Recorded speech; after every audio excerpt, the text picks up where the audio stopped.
ఆదివాసులం మేము మూలవాసులం, ఆదివాసులం మేము మూలవాసులం. తరం తరం గడగడ తరం తరం గడగడ మోనే మోనే గడగడ గడగడ.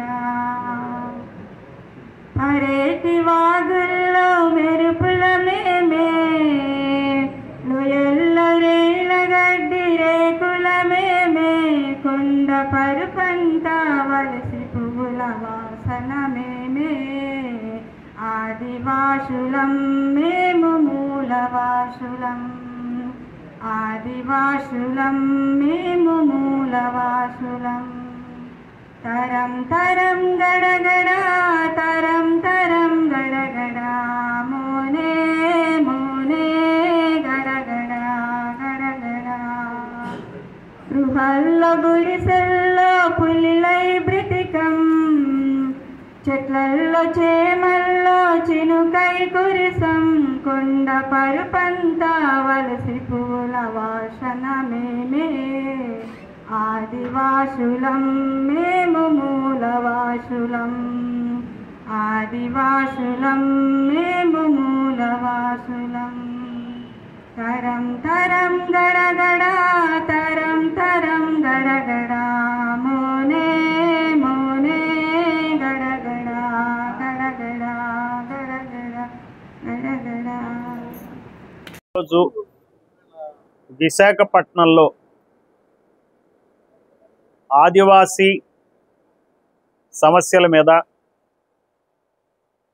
3 రాష్ట్రాల నుంచి, అటు ఒరిస్సా, ఇటు తెలంగాణ, ఆంధ్రప్రదేశ్ 3 రాష్ట్రాల నుంచి ఆదివాసీ నాయకులు వచ్చారు. ఆదివాసీ సంఘాలు వచ్చాయి.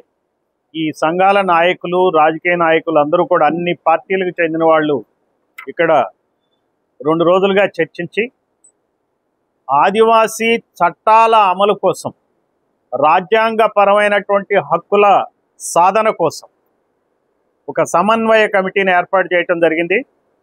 ఈ సమన్వయ కమిటీకి చైర్మన్గా మాజీ శాసనసభ్యులు, అత్యంత అనుభవజ్ఞులు, 80 సంవత్సరాల వయసు పైబడినటువంటి చాలా డైనమిక్ లీడర్ చందా లింగయ్య దొరగారిని చైర్మన్గా ఎన్నుకోవటం జరిగింది. అలానే మరి లకే రాజారావు గారు మాజీ ఎమ్మెల్యే, మన విశాఖ ఏజెన్సీ ప్రాంతంలో సుపరిచితులు, బహుజన నాయకులు, all India Bahujan Samaj party president అయినటువంటి లకే రాజారావు గారిని కన్వీనర్గా నియమించడం జరిగింది. వీరితో పాటు మాజీ శాసనసభ్యులు జయరాజ్ గారు, నిమ్మక జయరాజ్ గారు, కురుపాం శాసనసభ ఎమ్మెల్యేగా చేశారు. వారు ఇంకా ఇతర ఆదివాసీ సంఘాల నాయకులు సభ్యులుగా ఉన్నారు. బ్రిటిష్ కాలం కన్నా ఇంకా అన్యాయంగా ఆదివాసీల్ని అణుస్తున్నటువంటి ఈ ప్రభుత్వాలని మెడలు వంచడానికే ఈ సమన్వయ కమిటీ పనిచేస్తుంది. రాజకీయాలకు అతీతంగా రాజ్యాంగం ప్రసాదించినటువంటి హక్కుల్ని సాధన కోసం ఈ కమిటీ మరి పనిచేస్తుంది. విశాఖ నగరం కేంద్రంగా జాతీయ సమన్వయ కమిటీ ఏర్పాటైంది.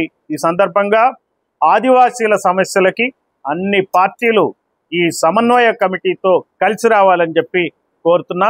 ముందుగా మన సమన్వయ కమిటీ చైర్మన్, ఆదివాసీ హక్కుల సమన్వయ కమిటీ చైర్మన్ చందా లింగయ్య దొర గారు మాట్లాడతారు.